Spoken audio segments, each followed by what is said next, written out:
Mythical and legendary Pokémon. You know them, you love them, and you probably forgot about a good number of them as well. These simultaneously official and unofficial groups of Pokémon have been very popular amongst the fanbase since the very first generation, serving as box art Pokémon, or the plot hook to a movie, the next arc in the anime, or maybe just an endgame reward for a dedicated trainer. Have you ever sat down and really thought about what makes a mythical mythical, or what makes a legendary legendary? I know that personally as a kid, when I first found out about these Pokemon, I assumed legendary were going to be the more powerful of the two, and that mythical were going to be these rarer, more ephemeral, magical beings. Then you go on to see that Fione is a mythical, but so is Genesect? And Type Null is a legendary? I mean, how is this science project fish, dog, bird thing a legendary? Why are there not any bug-type legendaries? That just seems like a missed opportunity. What even is the difference between a myth and a legend? I thought they were the same thing. Are they not synonyms? Oh geez. This is gonna be the first video that gets people mad at me and arguing the comments, isn't it? Okay, so going into this, I had no clue what the difference between a myth and a legend was.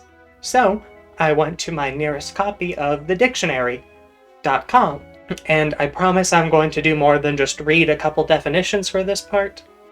Legendary can be defined as a traditional story, sometimes popularly regarded as historical, but is unauthenticated.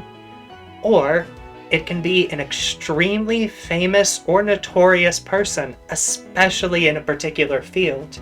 We can say with legendaries that they lean more towards fact than fiction and are a little bit more concerned with the events of history, even if they may be a little bit off or exaggerated.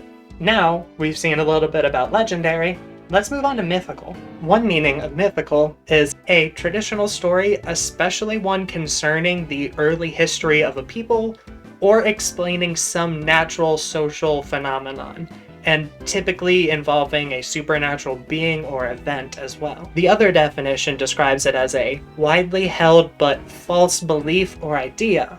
Time to generalize again. Fiction more than fact, but also a different flavor of explaining history. More like the crunchy-munchy, hippie-natured druid dad vibe, creating a protectful life and influencing the world through supernatural events. Myths are labeled as a rare and possibly fictional part of the culture and the area. Meanwhile, legends are regarded as a foundational part of their history, even if the historical efficacy of them is up in the air. So, we're beginning to get an idea of the difference between a myth and a legend at this point. When I was first approaching this video, I went back and forth on the best way to organize all of these things.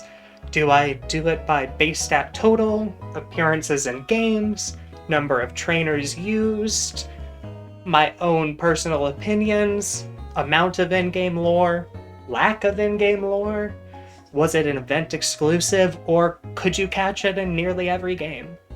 After sitting down and making a spreadsheet that honestly contained way more data than I actually needed for my final solution, I was offered a solution when my friend reminded me of a specific Brian David Gilbert video. His ranking the Mega Man Robot Masters video is kind of the perfect scale for me to use for this video, so I'm gonna borrow that. No, this is not plagiarism. I'm just gonna borrow it. I swear. Legendary, sub-legendary, pseudo-legendary, mythical, ultra beast, it's all very confusing, and they seem to mean nothing and everything all at the same time. So, going forward, I decided to take these labels and throw them out the window. You'll be familiar with the 90-something names that will be scrolling by right now, and while I will cover all of those, there are some other additions I've decided to add because I thought they were worth covering or just were kind of interesting. This is my video, you can't tell me what to do. Also, I would like to say thank you to everybody in the comments who so kindly for the most part, helped me figure out how to say Pokemon names correctly. I know I say them like someone who has only ever played Monster Hunter because I have only ever played Monster Hunter. Lastly, I'm going to work off of one final assumption that is arguably canon, but in Pokemon Legends Arceus, it is shown that when you capture Arceus, you're not actually capturing him. He's just kind of imparting an aspect of his power onto you. So when it comes to that, multiple people can have an Arceus because it's just a god giving a little fraction of its power out. So that explains both the power difference between Arceus and other things like a random dog with a sword in its mouth, other Pokemon gods, and things like Mega Evolutions that can all beat him in power, because it's not the god's full power. And finally, there are over 100 Pokemon I'm going to be talking about today, so some people are not going to get much coverage and others will get more. Yes, I am biased. So first up, let's get this out of the way quickly. It is the wait, why are you even here section. Here, we're going to put Mega Evolutions, Gigantamax, Primal Forms, Origin Forms, Noble Pokemon, Totem Pokemon, Ride Pokemon, Paradox Pokemon, Unknown, and Arcanine. You may be wondering what some of these Pokemon are doing here, but I had a strong suspicion somebody in the comments would mention at least one of them for some reason or another, so all those Pokemon are in the why did you even get here section. Moving on.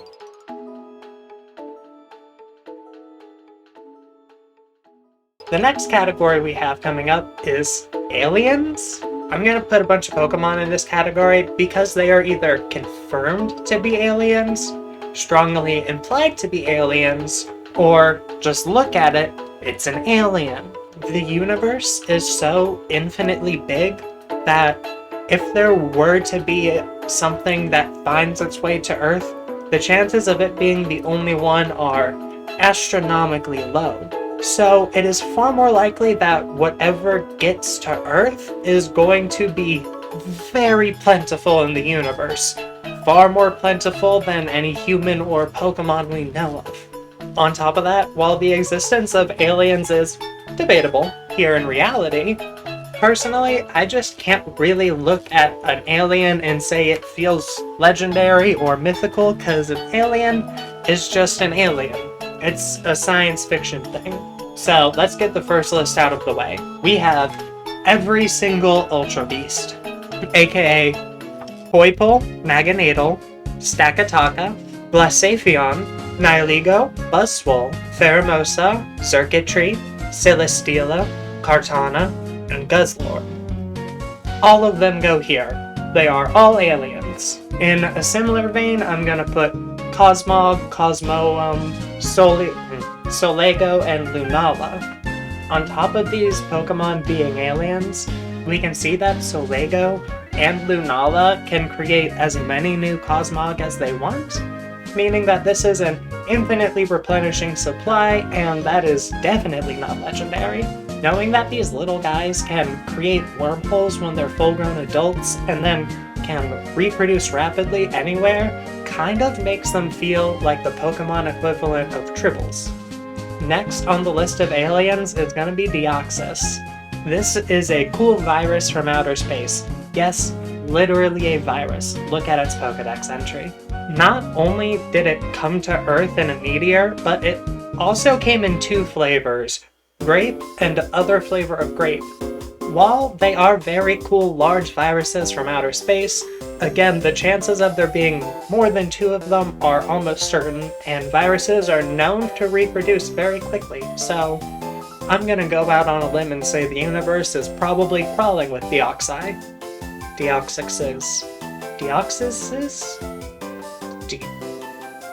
Deox people?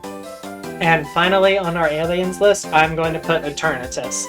Eternatus just fell from space one day, so unless it is a pile of bones that has been animated by Dynamax radiation or something, I can't imagine that this isn't just another alien traveling the cosmos.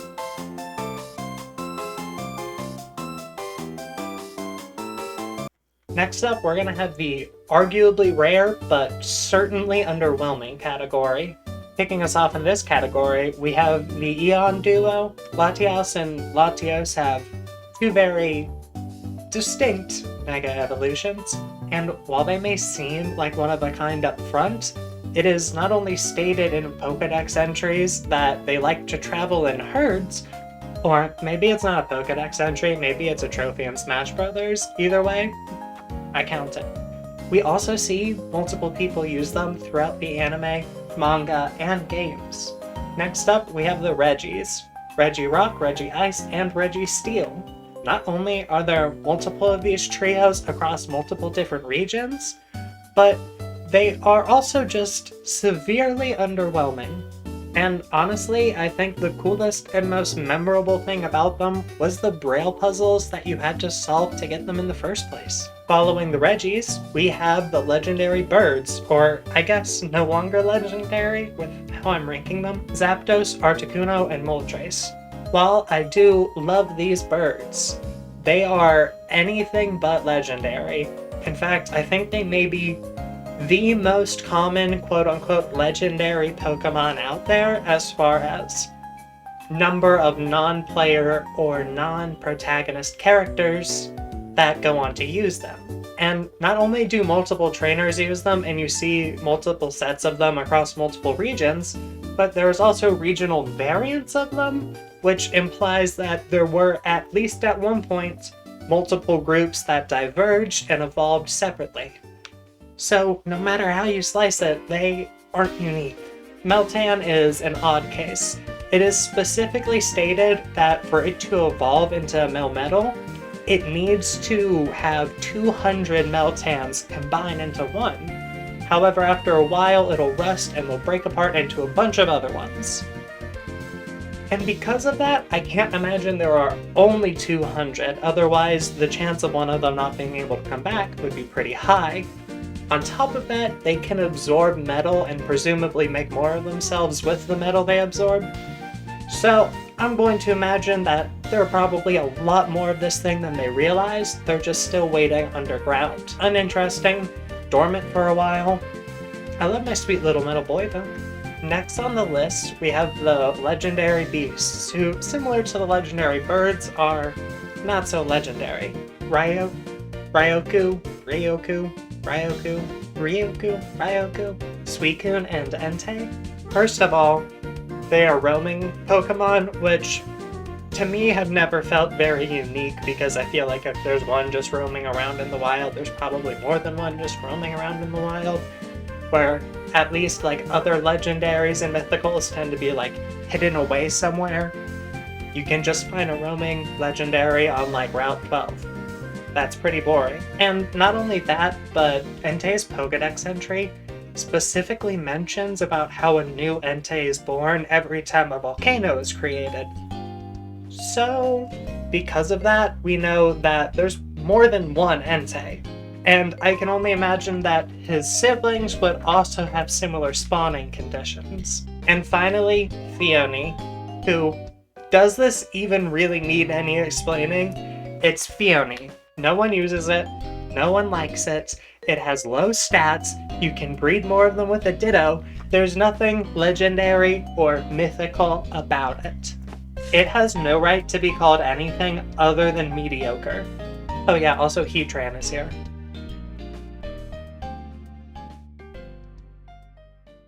Next up, we have the rarer and more powerful, but still not quite legendary entries. We have a relatively recent addition to the franchise in Zarude.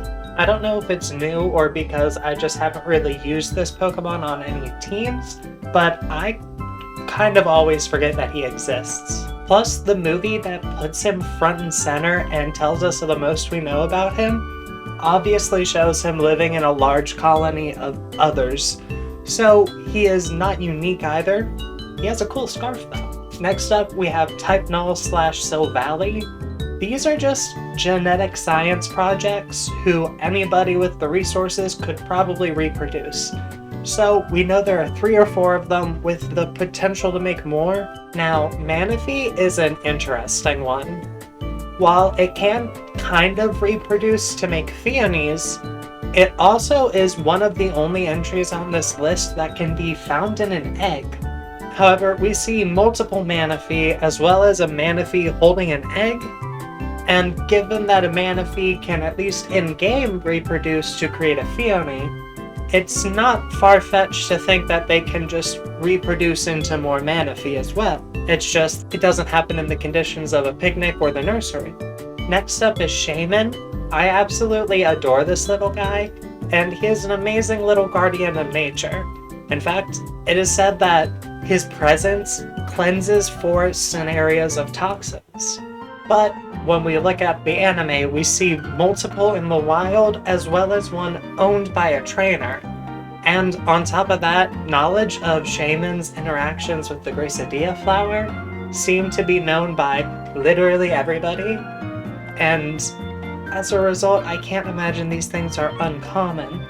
In the role it plays in environmental conservation, as well as it being around all the way from Legends Arceus, all the way to the most modern generations, make me feel as if not only are there multiple of these shaman, but they protect different sections of forests and land all across the earth. Great little dudes, nothing legendary to note. Following Shaman is Genesect. He's cool. He is just a fossil Pokemon that has been modified by some whack scientists, though. And knowing this, there are most likely unmodified fossils still out there, so people could resurrect them or recreate modified ones if they wanted to and had the resources. Next up is Diancie, who is essentially just a Pokemon with a genetic mutation. It is sort of like if instead of the albino gene turning a tiger into a white tiger, it instead turned it into twice the size and with double the amount of claws. These Pokemon have been found before and will be found again. Also, Volcanion. Cool typing wasted on a lame Pokemon. I know, controversial opinion.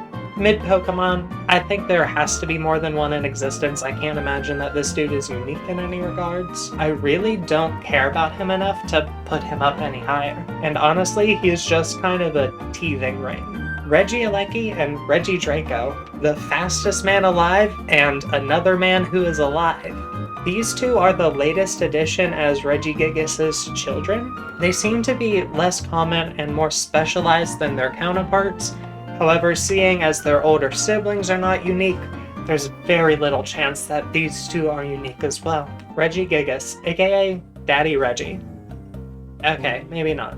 While it might make sense to put him a tier above his children, I feel like there's most likely one Gigas for each trio of Reggies. Anyway, this big boy is not only the creator of some Pokemon, but he is incredibly strong on his own. Zeraora.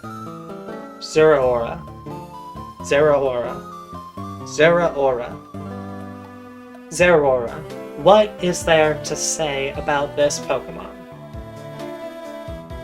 No, really, what is there to say about this Pokemon? It has a good shiny, I like how powerful it is, and I find it really interesting, but I've always felt it was a sort of missed opportunity. While this rare electric Lucario is interesting for sure, it just seems to be a powerful and kind of rare Pokemon, and nothing seems to imply it being unique except for the fact that we have only seen one. Next up, we have another duo of Cresselia and Darkrai. Now, while I do love Darkrai, I constantly forget about Cresselia. However, on top of both of them being used by more than one trainer, it's acknowledged by a bunch of different people in-game, and you can find its feathers lying around. With all of the interactions and sightings it has, I would imagine that Cresselia are pretty common, and the same can kind of be said for Darkrai, as he has a Pokemon known for giving his nightmares, and for eating the dreams of those near him. But we see multiple Darkrai in the anime, in the games, and in the movies. On top of all of that, they also have a very odd nature in which they can be encountered, where you can fight them while you're dreaming, which doesn't really happen with any other Pokemon. Following these two, we have Celebi. I love the time-traveling Onion Fairy. However, he is not really unique And it's kind of a stretch to even call him rare after the scene of seemingly dozens to hundreds of him swarming. The final two Pokemon on this section are going to be some of the most recent additions to the series, Koraidon and Miraidon. These Pokemon are basically just two ends of Cyclizar's evolutionary spectrum, and not only do we see multiple, but they fall through the same portal, so I can't imagine there are only two of them in the reality they fell from, for there to only be these two that fall through the portal. As that's how it goes, I really can't rate these that much higher than this.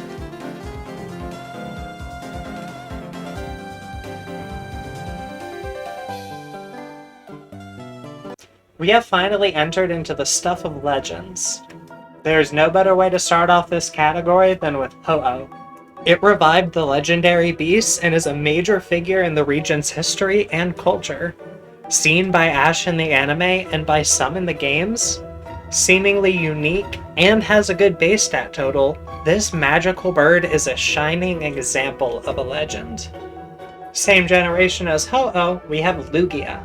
Honestly, there's an argument for it to be one tier lower than this, but in honor to its creator and because I'm personally biased, plus it is a part of the greatest Pokemon movie ever made, I'm gonna put it up in here with the legends. Personally, I do subscribe to PR Poketrainer 98's theory about there probably being one Lugia per trio of birds, and as we established earlier in this video, there's probably a lot of trios of birds, so there's multiple Lugia as well.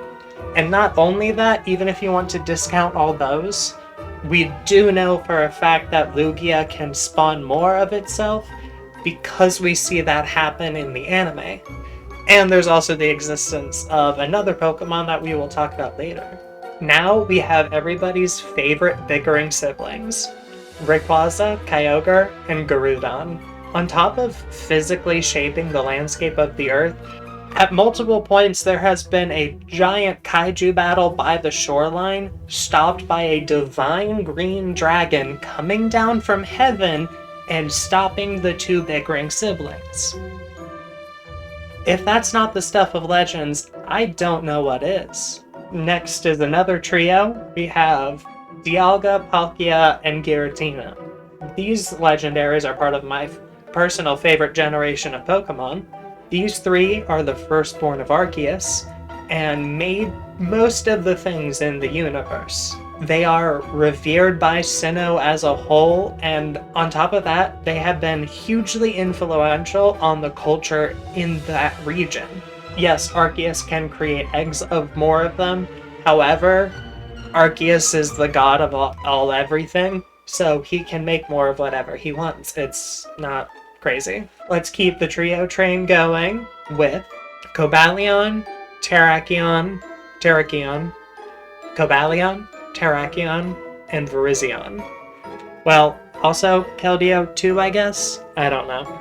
Now, these so-called Swords of Justice seem to fit into the category of legendary, where it is a famous or well-known person who's like traveling the lands. They are almost the textbook definition of local legends, and for that they are up here. The Tapus: Coco, Finny, Bulu, and Lele. Influential in the culture around them? Check. Important to the regional history? Check. Interacting and protecting the local peoples and environment? Check. And on top of all this, they raised their own harem of space babies, so they seem to be pretty fitting up here as well. Zekrom, Reshiram, and Kyurem. Kyurem? One of those will be it. These are amazing legendaries that allowed us to explore the concept of Pokemon fusion in the mainline games. And it was great to see this explored instead of in just a fan game or in a horny spin-off manga. Not only that, they play into major region events and fan theories abound about them. So they seem like a perfect fit for this category as well. We got another trio. Zekrom, Reshiram, Xerneas, the Pokemon of Life, Yveltal, Pokemon of Destruction, and Xerneas, the Guardian of Order. X and Y are honestly tied for my personal favorite generation of Pokemon. Xerneas spent like 1,000 years being a tree or something, and Yveltal was a depressed egg, sort of like a reverse Arceus. And then Zygarde was just a bunch of cells that are around everywhere or something. Marshadow, the world's most simultaneously cool and boring Pokemon. I wish that it had more development and maybe more presence in the games. It is repeatedly stated to be quite literally the stuff of legends. And on top of that, it is pretty powerful with a fun gimmick to match. So yeah, I'll put it up here. Also, it can read your emotions by standing in your shadow, which is cool and honestly a power I wish I had. Another interesting little guy, we got Kabufu, who evolves into Urshifu. Now, they are the focus of not only an entire DLC, but kind of the entire way of life of an island. And seeing as an entire island and everyone who lives on it has let their entire culture and physical landscape be shaped by this Pokemon and growing alongside of it, it seems fitting to call it legendary because that it is the legend of the land. It is an integral part of not only the land and the area, but its history and its people. Sort of like how Mickey Mouse is to people in Florida. After that, we have the Galarian good boys themselves, Zacian and Zamazenta. They saved the day in the past and the present with and without children. These good boys deserve a place in the dictionary next to the word legendary. Now, finishing it off with this section, I'm going to put Necrozma, who arguably could have been put in the aliens category. But the Necrozma that we see is special. It is stated that this one has been taken and tortured and twisted and gone from a being of life and goodness and positivity to instead being a seeker of death and destruction. And as a result, I feel the original form of this Pokemon would belong just in the aliens category. However, the Necrozma that we interact with, seems to be unique and the result of its circumstances. So, I'm going to place it up here with the legendaries. Just kidding, that wasn't the last one. I had to scroll down on my script.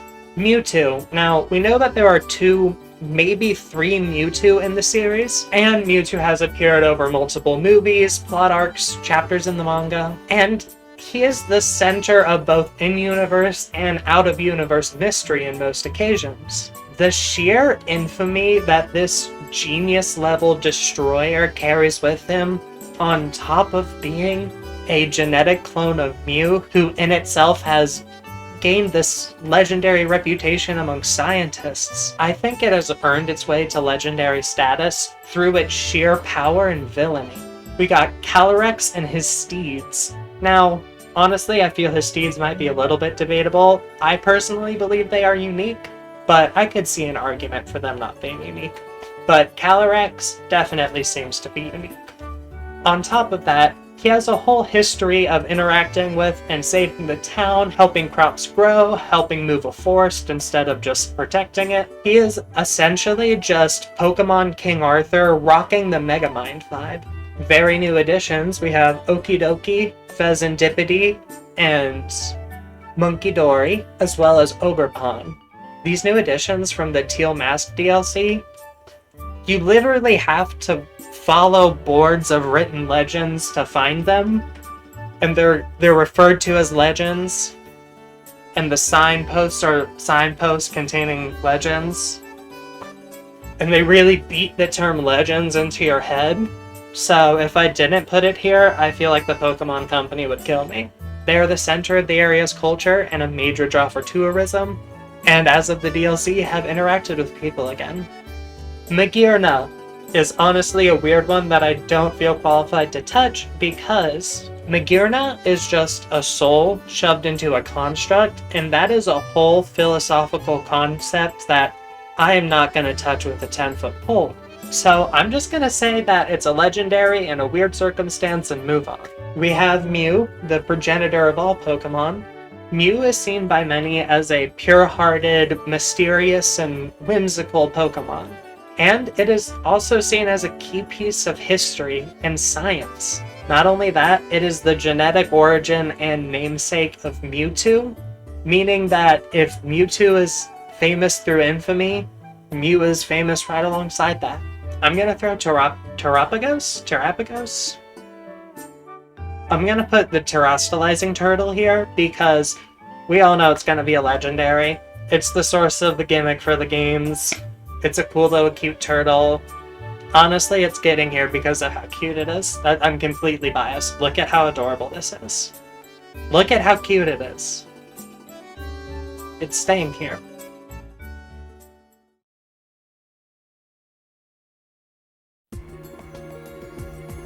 Kicking off the mythical list, we have the Treasures of Ruin, a group consisting of Wo Chen, Chen Pao, Ting Lu, and Qi Yu. These ancient relics were sold to a king by a mysterious merchant from a foreign land, and human greed and negative emotions corrupted them into these supernatural, nigh unstoppable forces of destruction and darkness that rampaged the lands.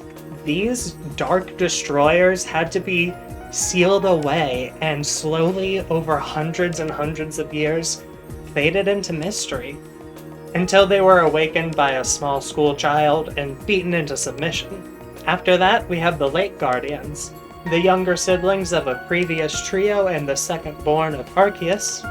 While their older siblings made the universe, these three made consciousness, emotion, empathy, all that good stuff. On top of that, they like to reside in Sinnoh and secluded places, and just seem to give the air of something mythical. The forces of nature: Tornadus, Landorus, Thunderous, and the sexually ambiguous and an Amaranth.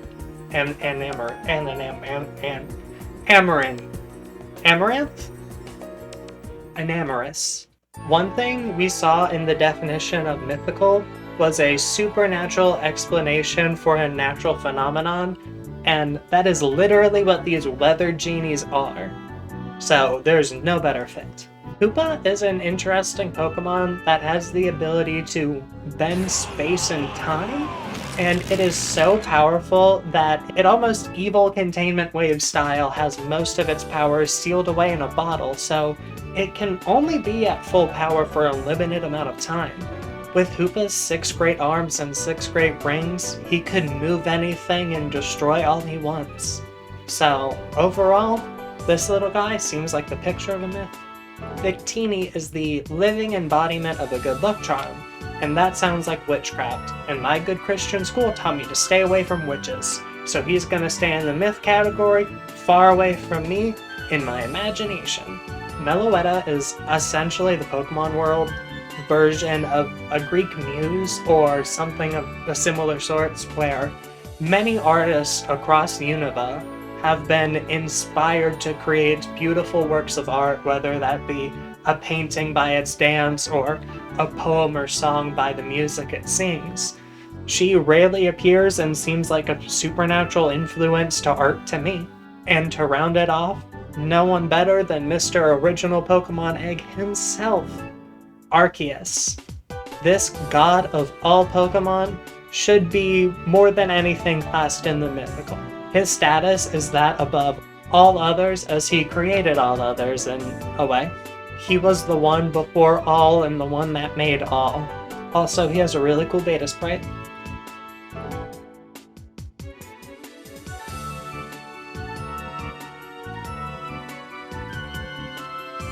Now, leaving it to things in the games would be boring, especially when I use the anime and manga as reference points in this video. So let's take a look at some other unique Pokemon from these areas that I could drag up and see what they might be. First surprise challenger we have is going to be Crystal Onyx. This unique variant of Onyx seems to have an ability where its crystalline VOD allows it to be immune or at least almost completely negate water type attacks. This Pokemon has been the center of fan theories and speculation for years, as well as fan art and mods. However, all things considered, this Pokemon is most likely just a rare mutation variant similar to Diancie, where, while it is interesting and unique, it itself is nothing special, and the odds of another one forming are just as likely as a Diancie. Black Tyranitar. Cool for sure, however, hardly appears and is probably similar to Crystal Onyx, just a mutated shiny Tyranitar in some regards, as it does have a unique coloration and seems to be more powerful, but beyond that, it doesn't seem to be different in any capacity. However, its Mega Evolution would be really cool to see though. Now, Thuphizer, or Artimultrace. No, Artimulduo? No. Thuphizer, that's what I'll go with. This is a special case, as it's not just one Pokemon, but it's also not a fusion like in Black and White, where instead, this unholy abomination of flesh and feathers is from the unconsensual combination of the legendary birds. While the Pokemon that make it up are not one of a kind, this fusion of them seems to be, and honestly, I want it to stay that way. It terrifies and frightens me, and ever since I learned about it, it won't leave me alone in my sleep. Next up, 2 for 1, we have Giant Dragonite and Misty's Legendary. These both appear rather early in the Pokemon anime, and seem to occupy similar positions of just being mysterious silhouettes that are never followed up on. Yes, there is arguments that Misty's Water Legendary is just a Mega Gyarados, but that's stupid and I don't agree with that. On top of that, the Giant Dragonite, either an illusion, a mutation, or something of the sort. We have seen other Pokemon create extremely realistic illusions that the team has had to fight in the past, like how the Mischievous created a Rayquaza that it literally fused with. So, the idea that a Pokemon could make an illusionary Dragonite that is real big is not surprising. Also, no, the Giant Dragonite is not just a Dynamax Dragonite that walked away from Galar, because that makes no sense. Golden Sudowoodo. This guy also makes a brief appearance in the anime, and while he is very interesting with some unique type immunities, he doesn't really seem to be unique in the regards of he spawns in nature. Instead, similar to Genesect, this Pokemon is the result of experiments being done on it. In this case, you essentially just put Sudowoodo in a special oven for a while, and then he popped out gold, but then you could also put him in the reverse oven and turn him not gold. So there's nothing inherently unique about this golden Sudowoodo, as the process could theoretically be done with any of them. Also, on top of that, Sudowoodo did not seem to enjoy being golden in the slightest, and a lot of people harassed him for it. The Black Fog. Not only a good name for a JoJo Stan localization, this giant ghost has been around for an extraordinarily long time and has spawned legends and statues around a village that have gone back for hundreds of years, if not millennia. Over time, this Pokemon was worshipped as some sort of demon or god by the local population, and it took a specially engineered giant Pokeball just to attempt to contain this thing. And you know what it did? It just broke right out. It did not care at all for this specially engineered giant Pokeball. This big-ass haunter could not be taken down by normal means. And instead of letting itself be beaten or captured, it literally unalived itself. It uses self-destruct and eviscerates itself so it can't be in captivity. However, its sharper and more evil appearance, its ancient history and lifespan, as well as the legends that have spawned up around it, make me feel as this isn't just some sort of large mutated haunter or some sort of collection of haunters. This feels like something unique in and unto itself. Next up, we have a theoretical dragon with the Tau Dragon Trio's original form. It is believed that there is an initial form in which all three of these were combined into one entity before they were slipped, leaving behind the black and white dragons as well as a gray shell. These Pokemon honestly would have been a fascinating addition to the canon, but they have never been hinted at or developed on. Coming up next, we have Pokemon Coliseum's edgy and cooler younger brother, Pokemon XD Gale of Darkness. And with it comes the absolutely fan-beloved Pokemon of Shadow Lugia. This interesting monstrosity was created by corrupting a Lugia by exposing it to far more Shadow Aura than it could handle. At this point, unlike any other Shadow Pokemon, it could not be purified. I really wish we could have seen this Pokemon come to the mainline series in literally any capacity, whether that be in games or other movies. So, I hope that they do something with this in the future. Please, Pokemon, please. Shadow Mewtwo. This is just a Mewtwo that got too close to a stone that it couldn't handle and got corrupted, and then there's also apparently like a little girl that calms him down or something. I don't know. Meta Groudon, otherwise known as Virus Groudon. This one is the result of a wish from Jirachi being corrupted by human greed and ignorance and evil, turning into a soulless, heartless abomination of a legendary that goes around rampaging and stealing life with its jelly tendrils, similar to the headless deer from Princess Mononoke. Since this is the result of a corrupted wish in a non-canon movie, plus it apparently being absent of a soul, I feel puts it firmly in the criteria of being a myth. Also, Jirachi goes all Trunks and does a Heat Dome attack to kill it, so that's pretty dope. We have Red's unnamed Pokemon. This little tiny abomination was only ever seen in a handful, like 1 or 2, maybe 3 panels in the manga, and not only looks like a mistake and also that little scrubby thing, but it seems like the hallucination of somebody who once heard about Pokemon and not something that we were ever supposed to actually see, so I'm going to choose to ignore this thing's existence. And to round it off, we are going to end with Mecha Mewtwo 2, I think. We're going to end with Mecha Mewtwo. This devastating droid is from the Pokemon Live musical. It's like if you took Mewtwo's cool armored form and then you removed the Mewtwo, put it on tank treads, and then made it a lot slower and less intimidating. This bizarre piece of Pokemon history is interesting for sure. However, given as he's just a robot as far as I can tell, there's nothing really unique about him, and I don't know if I can call a robot a Pokemon, even though the definition of what's a Pokemon is really loose and deserves a video all on its own. But theoretically, you could set up a Henry Ford-style factory line in order to just manufacture a bunch of these guys if you had enough money and resources.